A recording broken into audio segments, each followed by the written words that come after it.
There's a place in Florida that gets more rainfall than Seattle, sits on top of what used to be one of the wettest patches of swamp in North America, and welcomes almost 60,000 people a day into wide-open outdoor walkways. By every rule of nature, that place should be one of the worst mosquito zones on the entire continent. And yet, millions of people walk through it every single year and never once think about being bitten. That is not luck. That is not an accident of geography. That is a hidden system, decades old, still running quietly in the background, and almost nobody who visits ever notices. It is even there. Stick with me for the next few minutes, because once you understand how this system works, you will never look at your own backyard, your porch light, or that half-inch of water sitting in your gutter the same way again. Before we get into it, if you are the kind of person who likes learning the real story behind everyday things, the kind of stuff nobody bothers to explain, go ahead and hit subscribe right now. It genuinely helps this channel keep making videos like this one, and I promise I'm not going to waste your time getting there. All right, let us get into it. To understand why some places are practically mosquito-free while your backyard turns into a war zone every summer, you have to go back almost a century and a half to a construction project that went so badly wrong it nearly bankrupted an entire country. In the early 1880s, a French company set out to build a canal across Panama, connecting the Atlantic and the Pacific. It was supposed to be the engineering triumph of the century. Instead, it became one of the deadliest construction projects in human history. Workers were dying by the thousands, and nobody understood why.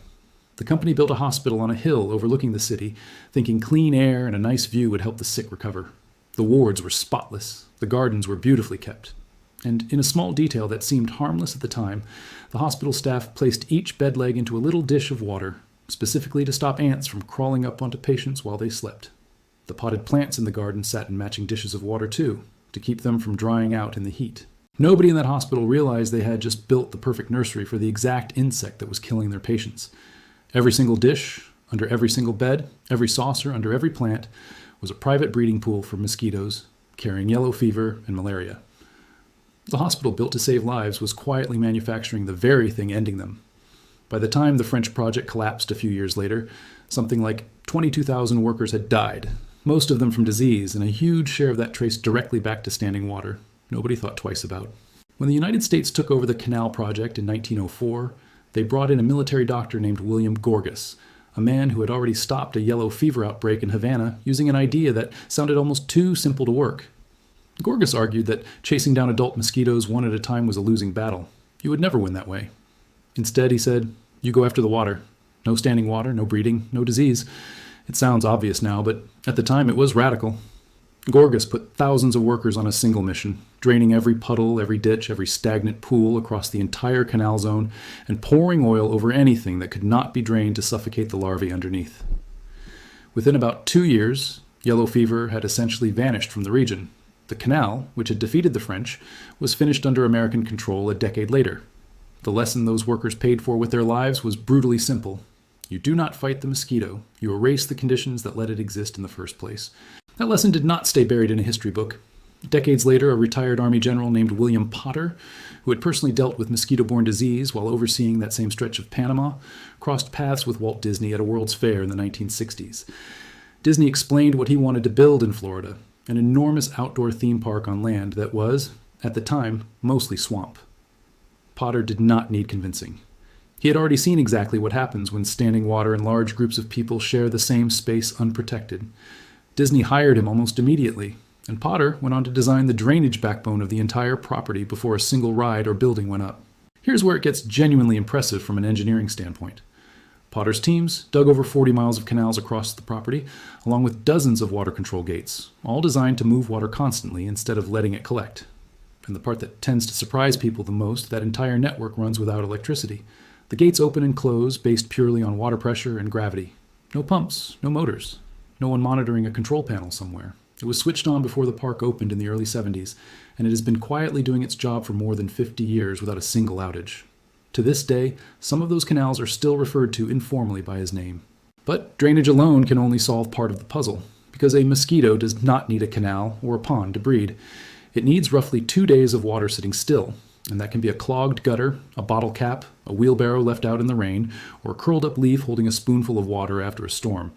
So the next layer of protection had to work at a much smaller scale, and it is honestly one of the more clever design choices hiding in plain sight. If you ever look closely at the architecture inside a major theme park like that, notice how steep the roof lines are, how the window ledges rarely sit flat, how almost nothing has a wide horizontal surface exposed to the sky. That is not purely an aesthetic choice.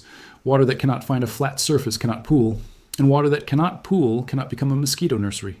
Even the plant selection follows the same logic, favoring species whose leaves shed rainwater quickly rather than cupping it and holding it in place. Then there is the water that simply cannot be avoided, the lakes, the moats, the large ornamental ponds that are part of the scenery itself. These bodies of water solve the standing water problem by refusing to stand still. Fountains keep the surface constantly disturbed, underground pipes cycle water between separate areas, and filtration systems keep everything moving around the clock. Remember that a female mosquito needs roughly 48 hours of undisturbed water to lay viable eggs, so if the water never truly sits still that long, the whole life cycle gets interrupted before it can start. And as a backup layer, small fish with upturned mouths built specifically for feeding at the surface get introduced into these waterways.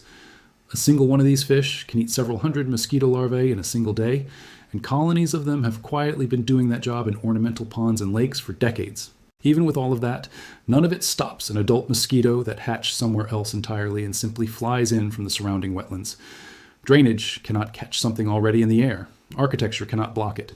Fish obviously cannot reach it. So there has to be one more layer, something that works right at the boundary of the property, intercepting mosquitoes before they ever reach a crowd of people. This is where things get genuinely surprising, because the answer is not a chemical fog or an industrial pesticide. For a park hosting tens of thousands of children and families every single day, spraying heavy insecticide along every walking path was never going to be acceptable. So the solution leans on something almost absurdly ordinary: garlic. Specifically, a concentrated garlic extract that overwhelms a mosquito's sense of smell just enough to scramble its ability to detect the carbon dioxide and body heat it normally uses to track down a person. At the concentration used, it is far below what a human nose can pick up, especially with pleasant background scents pumped through the air in different sections of the park to enhance the overall atmosphere. You could walk directly through an invisible mosquito deterrent and have absolutely no idea it was there. The final layer is the one people find hardest to believe, and it is essentially a live early warning system. Across the property, carbon dioxide traps sit in dozens of locations, mimicking the breath of a living animal to lure mosquitoes in so they can be captured and studied species by species. That tells the maintenance team what kinds of mosquitoes are currently active in the area. But identifying the species only tells you part of the story, because the real danger is disease, and that is where things get almost unbelievable.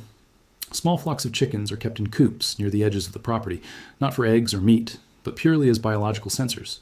Mosquitoes bite them just like they would bite a person. And if a mosquito happens to be carrying something like West Nile virus, the chicken develops antibodies without ever getting sick itself.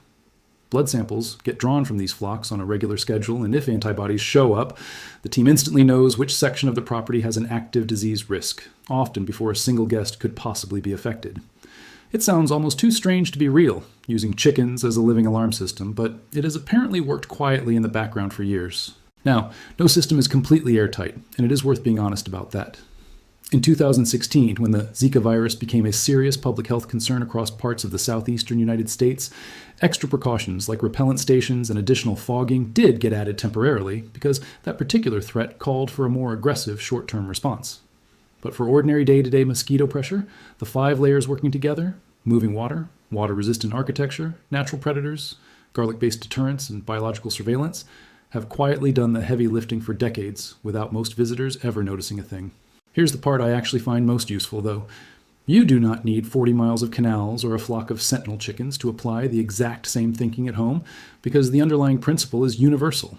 Mosquitoes are not actually that hard to beat. They're just persistent, and most people fight them in exactly the wrong way.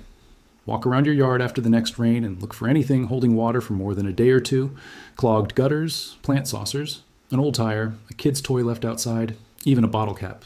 Dump it out. That single habit alone eliminates more mosquito breeding than any spray you could buy.